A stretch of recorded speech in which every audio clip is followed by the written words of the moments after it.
What is going on, fellow Wastelanders? Welcome back to the channel. Shock Radio here, and today we're going to bring some news from CROSSOUT. Talk a little bit more about Battle for Uranium, and there is a poll going on the official Discord if you want to keep clan battles in the game, so we're going to talk about that as well. They released Treacherous Wasteland, which is so obvious. They just wanted to completely state the obvious with this new places with highest part destruction. So we're going to talk about all that in today's video, so let's get right into it. Now, I just want to address something. Someone called me crazy the other day when they said that there's no possible way that I'm earning more uranium in Battle for Uranium than in clan battles. And I also want to say that this mode is not for everybody. This is a terrible grind. If you work or you go to school, it is a terrible grind. The leaderboards is like, it's painful. You win 2 or 3 points and then you lose 8 points when you lose against these teams. And I think this wasn't the developers' intention to make these leaderboards this painful. I think it is just a matter of a really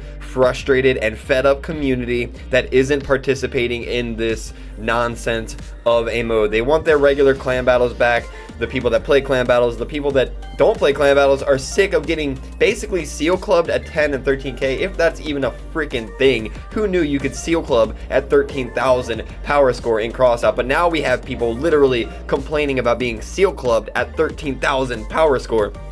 So basically, no one is happy about this mode. New players are not happy because they're just getting beat up by vets and wallet warriors that have fused everything. And then the vets aren't happy because they have to grind this mode. They're not getting 2 or 3 uranium per win. They're getting nothing. And scrap cap, about Tuesday, I was scrap cap. One good thing is the scrap cap does not count towards arcade mode next step. And the classic missions, I believe, yeah, the scrap cap in Battles for Uranium does not carry over, so you can double your scrap cap, which is pretty good. But Battle for Uranium is an absolute grind fest. But I do want to say I've gotten more uranium. Going back to this point, I've gotten more uranium in this mode than I would normally playing clan battle. So look at this, 37 uranium already for the week I have earned in the clans version. Now, if you guys know, silver cap is 60 uranium. That has always been my goal, is to get 60 uranium per week. On PC, this is probably a dream for PC players, right? Getting 60 uranium per week. Most people will never even get out of tin or rust on PC. So getting 60 uranium a week is actually really incredible. We see in the clans mode, I've already gotten 37. If we go into the legendary mode, I've already gotten my 40. So we're already at 77 uranium just for playing this mode. It has been a really long grind. It's not for everybody. Obviously, I'm a no shame, no lifer. So don't hate me for it. Hate the developers. On top of that, we have our challenges that I just started getting. So I was able to earn 2 uranium last night for completing the challenges. And on top of that, if I can continue the pace and maintain the leaderboard, then we see how much ore I'm going to get for the end of the week. I am trying so hard to get top 50 in both brackets, so potentially another 100 there, potentially another 80 here, 180. So I'm honestly looking, guys, between 200 and 300 uranium earned for this game mode. Now, how many freaking battles? I mean, let's just be fully real right now with all of this. Let's look at the stats. I've been playing 231 battles. They last 2 or 3 minutes apiece, maybe sometimes 1 minute and some odd seconds. It is pretty painful, and I don't think they meant for it to be this painful to rise the leaderboards again. I think it's just a matter of people are not playing. So we're going to talk about the questions and answers that people are saying they just didn't answer enough questions. But first, we're going to go over the Discord poll that I think you guys need to absolutely participate in. This is probably greater than the American election. So let's go over to Discord. All right, guys. So here is the official CROSSOUT Discord. Varkin, hello, survivors. We are currently working on updating the clan activities in the game. We're at a point where we see a few options to proceed with, and we would like to know your opinion before making any decisions. The Battle for Uranium event is part of the work that we're doing. We can improve this event and replace the clan war and confrontation with it, but there are also other options we're considering. So it looks like they honestly were really thinking about completely replacing clan war and clan confrontation, which obviously would have been a terrible idea. I mean, maybe if they made an unlimited power score battle for uranium mode instead of like a 13k, maybe a 10k battle for uranium and a clans unlimited, but people do not want to be told you have to run this power score, especially when we've been grinding for 20k power score rides now. And what happened back in the day when 15k was the maximum ride? What happened to those good days? Make battle for uranium. So here's the options of the poll in which they're going to use your feedback to change the game. This could really change the game. So option 1, make battle for uranium a separate event that takes place once a month. For example, don't do anything to clan war and clan confrontation. Make the seasonal rotation in the battle for uranium better by periodically changing the power score brackets and sometimes adding armored aircraft and battle walkers to keep the meta more varied. The time periods when battle for uranium is available should not overlap clan war and clan confrontation. Absolutely, I am in agreement with that. You will get less participation in clan war and confrontation. This is really interesting that they're considering adding aircraft and battle walkers to the pool for battle uranium. I actually really agree with that. I am having a lot of fun in the new next step mode. I would like to see some form of helicopter mech builds be in a competitive form, so that would be great. Option 2, take the battle for uranium as described above and replace clan war and clan confrontation with it. I can't believe anyone even voted for that. Make those modes into a better version of battle for uranium and introduce new leaderboards for personal radium like the battle for uranium has now. So here's the problem with these developers is they're trying so hard to communicate, but they just don't know how to communicate fully. So when they asked this question, they made it so vague that no one in their right mind should actually choose this option. Make those modes into a better version of battle for uranium. Well, what the f is a better version of battle for uranium? Because right now, every battle for uranium that has came out has had some type of terrible flaw, from lack of participation, lack of rewards, completely removing clan battles. Every time it's been released, it has been flawed tremendously. And it's easy for me to be like, oh, I'm earning so much uranium because I've been playing for fucking 7 years. But for normal people, this is not the case. I digress. They need to be more clear. What is a better version of battle for uranium? What is their goal? What do they want to do? They need to be a little bit more clear here. I think the community would be well received if the developers would stop worrying about the effects that their words would have on the market and start worrying about just giving clear information to the players. Honestly, I think that's what it is. They don't want to release things early because they know what happens when players get wind of an upcoming meta change or an upcoming item or the prices skyrocket. So they do not want to release any information early if they don't have to. And I get it, but it's dumb. Option 3, don't change the clan war and clan confrontation, but add a new leaderboard for personal rating like in battle for uranium to those modes. The improved battle for uranium should stay temporary. The time periods when battle for uranium is available and should not overlap with clan war and clan confrontation. This was going to be option 3. I vote whatever you guys want, by the way. Whatever you feel is the best option. Don't listen to some YouTuber tell you what the best vote is. I did vote for option 1 just because I like the idea of helicopters and mechs kind of having a place in some form of competitive mode, but option 3 sounded really good. So I mean, obviously it looks like 68% of the people are voting for option 1, so that's probably going to be the direction they go. I'm very happy to see them release polls like this to engage with the community. Links in the description. Make sure you join the public CROSSOUT Discord server. Also links for my Discord server as well, where you guys can enter to win a black beak pack for the month of November. We have like 10 or 15 codes to give away, so join our Discord as well as the CROSSOUT official Discord to leave your feedback. So they're trying to get better with communication.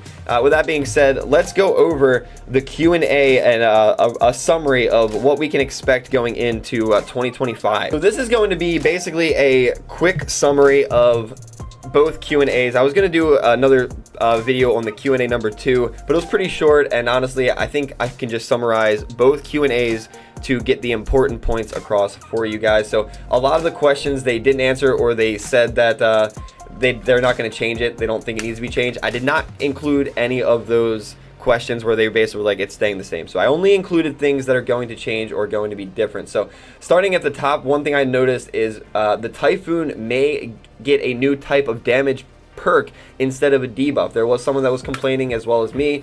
The Typhoon is underwhelming. It is actually a pretty strong weapon, but it's very niche. You have to have it fused. The perk is what kills it for me. The perk is not good on the Typhoon, really. The old perk used to disable vehicles' movement for like half a second. And I mean, dogs would be coming at you, you'd hit them with a Typhoon and they would stop in their tracks. It was incredibly broken and OP. And once they fixed the Typhoon perk by nerfing it, it kind of made the gun not good. So they are saying that they are planning a potential new damage perk instead of a debuff for the Typhoon. Someone else said the Kami cabin really is not very useful. Kami cabin just basically reduces any modifiers or heating effect on your build. So if you're getting hit with ice or fire, or even the Akari sticks to your build and does damage, you can actually pop the Kami and your build is like nothing's going on with it. A very useful cabin against fire, dogs, ice, but it is a niche cabin, so people were complaining that it's not very popular, not very used often. So they did say that they do plan to improve the Kami cabin. How they will improve it, we don't know, but they do plan on reworking the Kami a little bit.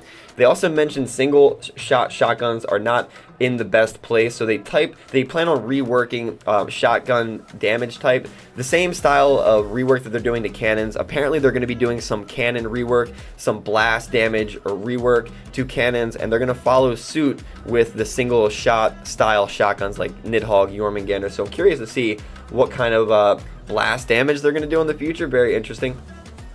Of course, everyone and their mama was questioning what the hell is going on about the brick meta in CROSSOUT.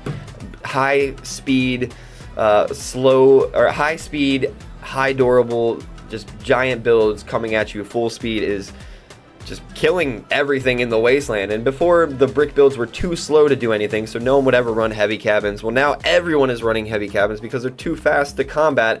And with the Amamori, the Fin Whale, all these different modules adding durability, it's just getting harder and harder to deal with the bricks. So they did say that they plan a complete speed rework. They're going to rework the base speed, the speed bonuses from various sources. Now, changing Phobos in the upcoming patch is the start of these changes. Now, this is crazy, but someone did mention how that meat grinders are meta and OP. They are meta and OP right now, I agree with. Finally, about time. Meat grinders have basically been useless for years. However, the devs did say they do plan on nerfing the meat grinders damage improvement from other modules and parts. Now, this means like if you use the Tormentor module, it will not give extra damage to the meat grinders. Or if you have like, say like, I guess, what is it called? Falcon, where you have like the enemy in your crosshairs and then your weapons do like X amount of damage. I think that currently affects meat grinders, so that won't affect meat grinders in the future. Basically, various modules that are giving meat grinders extra damage is going to be changed. So plan on a meat grinder, another nerf in the future. But you have a couple months of riding this meat grinder meta out before this changes. So someone also mentioned the tackler is looking pretty bad these days.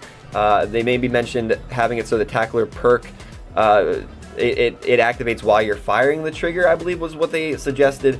And the devs said they are planning on looking into the tackler perk and making fixes to that weapon in the future. So another user actually said that Bigrams, those type of legs, various legs in the game are not holding up to other builds, especially fire dogs. So the developers did say they do plan on adding fire resistance to various legs, which would absolutely increase the survival time of spider builds when you are fighting against fire dogs. So pretty good. Part of another rework they're doing to get rid of the brick meta, they're reworking Grizzly. Currently, Grizzly is very strong for the brick meta. Basically, you're hiding all of your durability behind the cabin. Grizzly buffs your cabin, and it's no bueno. So they plan on doing some sort of rework to the Grizzly perk so that it works better for hovers and all types of builds. Another player did mention that there's no anti-air cannons, there's basically no anti-air weapons in CROSSOUT. The only one they have in the game right now is going to be the Starfall, and that's it. So the developers did say they are planning on releasing some more anti-air weapons. Now, the Starfall is part of the event pass right now. This is totally 100% speculation, but what if they released a relic autocannon that was basically like a mix between a Stillwind and a Starfall, or a Cyclone and a Starfall, and then say you need like a Stillwind and a Starfall to craft it, or one of those stupid, because you know how the developers like to release these battle pass relics these days. I feel like the Starfall would be the crafting recipe for a future relic autocannon, and that anti-air relic autocannon might be an answer. Imagine a Cyclone with a little bit more durability that can aim up, maybe had some type of cold blast every third shot or something. Yeah, that's gonna be OP, bro. Anyway, don't take my word for it, but it could be something coming down the pipeline. Users were complaining about the Goliath tracks being basically useless. They asked for more durability, higher power score, perhaps maybe even a change in the perk to increase weapon durability. Now, I'm just going to give my personal feedback here. The Goliath tracks is insanely hard to balance. I feel like if they want to make Goliath tracks by themselves useful, they would have to completely disable being able to use Goliath tracks in the front of spider builds. Like, just make it not work at all. Whatever you got to do, you put these two parts together, it doesn't work, because anything you change to those Goliath tracks is going to make spider builds better. That's just the sad reality when you have a sandbox game like this where you can combine parts and do whatever the hell you want. Players will come up with broken ways to use the Goliath track to protect their build. We've seen it in the past, armor tracks, Goliath tracks, whatever, the Sleipnir tracks in the front of spider builds. They have great resistance, they make great armor. You can hold builds away from your cabin and your guns and just put them against the wall with those spider builds. So that's a really hard one to rebalance, but they did say that they will perhaps consider those changes and look into them in the future. Players were also complaining that mech legs did not work very well on slopes or hills, so the developers said they would test out legs and see if they can improve the handling or the acceleration of legs on hills. Now, I will say legs definitely are sluggish on hills. You get stuck on a hill, you're not going anywhere. They did also hint at possible perk changes to the ML legs in their Q&A session. Basically, everyone's saying impulse doesn't matter when you're using these legs. You're already using a heavy cabin with a heavy build. You're not going anywhere. Why do these legs have such a useless perk? So the devs did state that they do plan on, or will possibly rework the perk on the ML leg. So the last thing I have on my list, maybe there's more, so you let me know in the comments below, but the devs stated that the time to kill hasn't changed. People were complaining about the power creep of damage in the game, and the developers basically said, well, it's taken the same amount of time to kill builds, so it's not a problem. Now, this is a problem for a lot of players that aren't armoring their builds properly, or for a lot of guns with lack of durability. It's not really the builds being destroyed is the problem, it's your guns being removed is the problem. Once your guns are gone, your build is pretty much useless. You can ram into people, do some ram damage, but if you don't have weapons, you don't have a build in CROSSOUT. So if you're running around stripped the whole match and the developers are saying, well, it took 3 minutes to kill that person, well, that doesn't matter because he was running around for 3 minutes without a weapon. You know what I mean? So maybe they might be out of touch with reality in some of this stuff. Perhaps they don't play their game like everyone says. It's hard to say, but I am happy to see that they are at least finally starting to listen to our feedback. So the last thing on our list to go over today, I just want to go over the treacherous wasteland, places with the highest destruction counts. The highest destruction counts, part 6. Now, something I mentioned a long time ago in these was like, why would they even do this if it considers bots? But they did say that only real players are marked on the heat maps with no power score limits. Now, this is very interesting. I have no idea why they're releasing this, but this is so obvious. They just put this out. All these matches are encounter mode, so you go to the center and you can cap the base, right? That is all these maps. So it is no freaking wonder on all these maps that everyone is dying at the base cap to fight for the base cap. This is what is the purpose of this information? This is obvious. This is very obvious information that they're releasing. I want to know what it means and why they are releasing it. So obviously, Crater, you're dying in the middle at the cap. Rock City, you're dying in the middle at the cap. Like, what do they expect to get out of this? Marble Core, you're dying in the middle at the cap. Anyway, that's all I got for you guys today. Overall, CROSSOUT has been trying to find its way, bring back the player base. Everyone is quitting the game due to just crazy sporadic changes. I hope it lives to see another day. Thank you guys for supporting the content. Make sure you leave your feedback in the comments. Join our Discord, and we'll be live Sunday. We're giving away Treasure Seeker Event Pass this Sunday. We've got Black Beak Packs to give away and more, so I will see you guys in the Wasteland.